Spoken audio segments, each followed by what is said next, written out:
ये कहानी बंटवारे से पहले अंग्रेजी राज की है। उस समय लोगों के स्वास्थ्य बहुत अच्छे हुआ करते थे। बीड़ी सिगरेट, वनस्पति घी का प्रयोग नहीं हुआ करता था। उस जमाने के लोग बहुत निडर होते थे। हत्या डकैती की कोई घटना हो जाती थी तो पुलिस और जनता उसमें रुचि लिया करती थी। गांवों में पुलिस आ जाती तो पूरे गांव में खबर फैल जाती कि थाना आया हुआ है। एक अंग्रेज डिप्टी कमिश्नर इंग्लैंड से रावलपिंडी स्थानांतरित होकर आया था।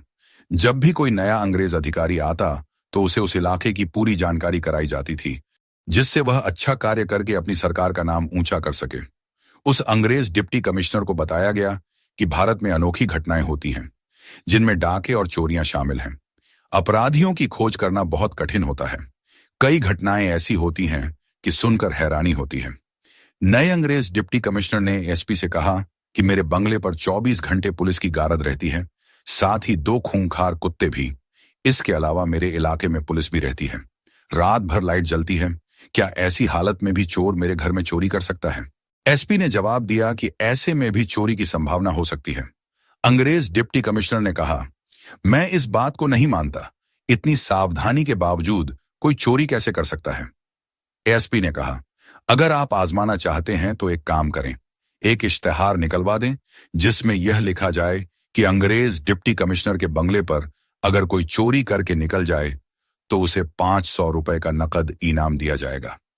अगर वह पुलिस या कुत्तों द्वारा मारा जाता है तो अपनी मौत का वह स्वयं जिम्मेदार होगा। अगर वह मौके पर पकड़ा या मारा नहीं गया तो पेश होकर अपना इनाम ले सकता है। उसे गिरफ्तार भी नहीं किया जाएगा और न ही कोई सजा दी जाएगी। डिप्टी कमिश्नर ने एसपी की बात मान ली। इश्तहार छपाकर पूरे शहर में लगा दिए गए। इश्तहार निकलने के 2 महीने बाद ये बात उड़ते उड़ते चकवाल गांव भी पहुंची। उस जमाने में गांवों के लोग शाम को चौपालों पर एकत्र होकर गपशप किया करते थे।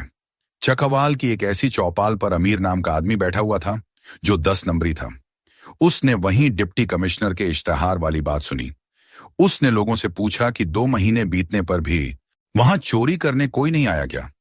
एक आदमी ने उसे बताया कि पिंडी से आए एक आदमी ने बताया था कि उस बंगले में किसी की हिम्मत नहीं है जो चोरी कर सके। वहां चोरी करने का मतलब है अपनी मौत का न्योता देना। अमीर ने उसी समय फैसला कर लिया कि वह उस बंगले में चोरी जरूर करेगा। अंग्रेज डिप्टी कमिश्नर को वह ऐसा सबक सिखाएगा कि वह पूरी जिंदगी याद रखेगा। उसने अपनी योजना के बारे में सोचना शुरू कर दिया।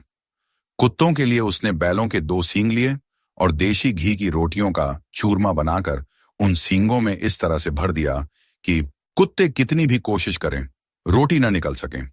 उस जमाने में रेल के अलावा सवारी का कोई साधन नहीं था। गांव के लोग 30 से 40 मील तक की यात्रा पैदल ही कर लिया करते थे। चूंकि अमीर 10 नंबरी था, इसलिए कहीं बाहर जाने से पहले इलाके के नंबरदार से मिलता था। इसलिए अमीर सुबह जाकर उससे मिला, जिससे उसे लगे कि अमीर गांव में ही है। चकवाल से रावलपिंडी का रास्ता ज्यादा लंबा नहीं था। अमीर दिन में ही पैदल चलकर डिप्टी कमिश्नर की कोठी के पास पहुंच गया। उसने संतरियों को कोठी के पास ड्यूटी करते हुए देखा। बंगले के बाहर की दीवार आदमी की कमर के बराबर ऊंची थी। बंगले के अंदर संतरों के पेड़ थे और बड़ी संख्या में फूलों के पौधे भी थे। बंगले के चारों ओर लंबे लंबे बरामदे थे। बरामदे के 4-4 फुट चौड़े पिलर थे। अमीर को अंदर जाकर कोई भी चीज चुरानी थी और यह साबित करना था कि भारत में एक ऐसी भी जाति है जो बहुत दिलेर है और जान की चिंता किए बिना हर चैलेंज कबूल करने के लिए तैयार रहती है। जब आधी रात हो गई तो वह बंगले की दीवार से लगकर बैठ गया और संतरियों की गतिविधि देखने लगा। जिन सींगों में घी लगी रोटियों का चूरमा भरा था, उसने वे सींग बड़ी सावधानी से अंदर की ओर रख दिए। वह खुद दीवार से 10 से 12 गज दूर सरक कर बैठ गया। कुत्तों को घी की सुगंध आई तो वे सींगों में से चूरमा निकालने में लग गए। फिर दोनों कुत्ते सींगों को घसीटते हुए काफी दूर अंदर ले गए। अब अमीर ने संतरियों को देखा। वे 4 थे। बरामदे में इधर से उधर घूमते हुए थोड़ी थोड़ी देर के बाद एक दूसरे को क्रॉस करते थे।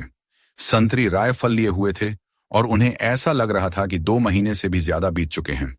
अब किसी में यहां आने की हिम्मत नहीं है। वैसे भी वह थके हुए लग रहे थे। अमीर दीवार फांद कर पौधों की आड़ में बैठ गया। वह ऐसे मौके की तलाश में था जब संतरियों का ध्यान हटे और वह बरामदे से होकर अंदर चला जाए। उसे यह मौका जल्दी ही मिल गया। क्रॉस करने के बाद जब संतरियों की पीठ एक दूसरे के विपरीत थी, अमीर जल्दी से कूदकर बरामदे के पिलर की आड़ में खड़ा हो गया।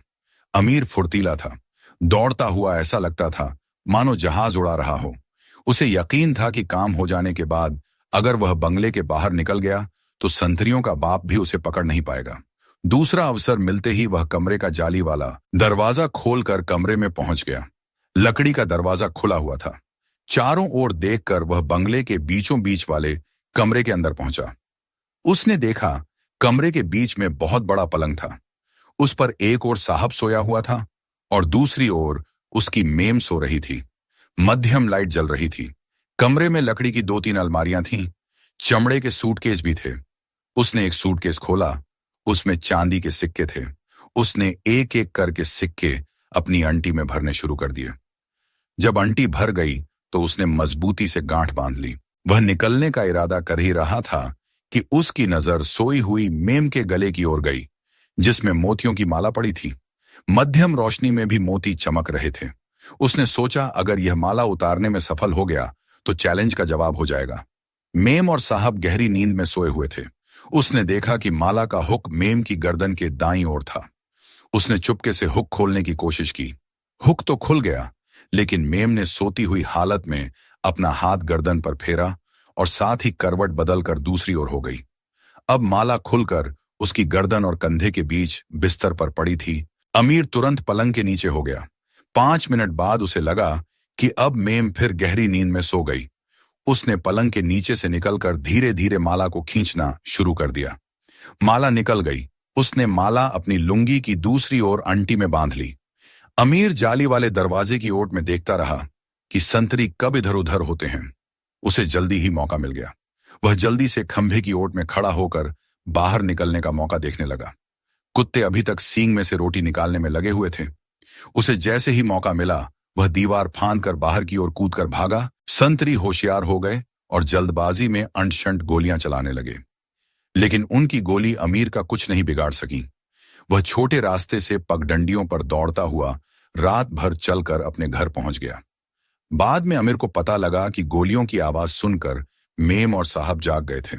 जागते ही उन्होंने कमरे में चारों ओर देखा। सिक्कों की चोरी को उन्होंने मामूली घटना समझा, लेकिन जब मेम साहब ने अपनी माला देखी तो उसने शोर मचा दिया। वह कोई साधारण माला नहीं थी, बल्कि अमूल्य थी। एसपी साहब और नगर के सभी अधिकारी एकत्र हो गए। उन्होंने नगर का चप्पा चप्पा छान मारा, लेकिन चोर का पता नहीं लगा। अंग्रेज डिप्टी कमिश्नर हैरान था कि इतनी सिक्योरिटी के होते हुए चोरी कैसे हो गई। उसने कहा कि चोर हमारी माला वापस कर दे और अपनी 500 रुपए के इनाम की रकम ले जाए। साथ में उसे एक प्रमाण पत्र भी मिलेगा। इश्तहार लगाए गए, अखबारों में खबर छपाई गई, लेकिन 6 माह गुजरने के बाद भी चोर सामने नहीं आया। दूसरी तरफ मेम साहब तंग कर रही थी कि उसे हर हालत में अपनी माला चाहिए। माला की फोटो हर थाने में भिजवा दी गई। साथ ही कह दिया गया कि चोर को पकड़ने वाले को इनाम दिया जाएगा। उधर अमीर चोरी के पैसों से अपने घर का खर्च चलाता रहा। उस समय चांदी का 1 रुपया आज के 200 से 300 से ज्यादा कीमत का था। अमीर के घर में पत्नी और एक बेटी थी। बिना काम किए अमीर को घर बैठे आराम से खाना मिल रहा था। उसने सोचा, पेश होकर अपने लिए क्यों झंझट पैदा करे, हो सकता है उसे जेल में डाल दिया जाए। उसकी पत्नी ने माला को साधारण समझकर एक मिट्टी की डोली में डाल रखा था।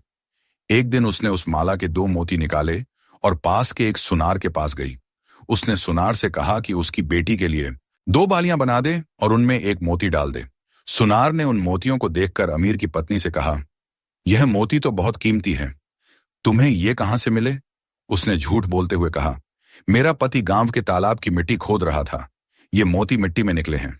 मैंने सोचा बेटी के लिए बालियां बनवाकर उसमें ये मोती डाल दूं, इसलिए तुम्हारे पास आई हूं। सुनार ने उसकी बातों पर यकीन करके बालियां बना दी। उसने अपनी बेटी के कानों में बालियां पहना दी। दुर्भाग्य से एक दिन अमीर की बेटी अपने घर के पास बैठी रो रही थी। तभी एक सिपाही जो किसी केस की तफ्तीश के लिए नंबरदार के पास जा रहा था, उसने रास्ते में अमीर के घर के सामने लड़की को रोते हुए देखा। देखकर ही वह समझ गया कि किसी गरीब की बच्ची है, मां इधर उधर गई होगी, इसलिए रो रही होगी। लेकिन जब उसकी नजर बच्ची के कानों पर पड़ी तो चौंका। उसकी बालियों में मोती चमक रहे थे। उसे लगा कि वे साधारण मोती नहीं है।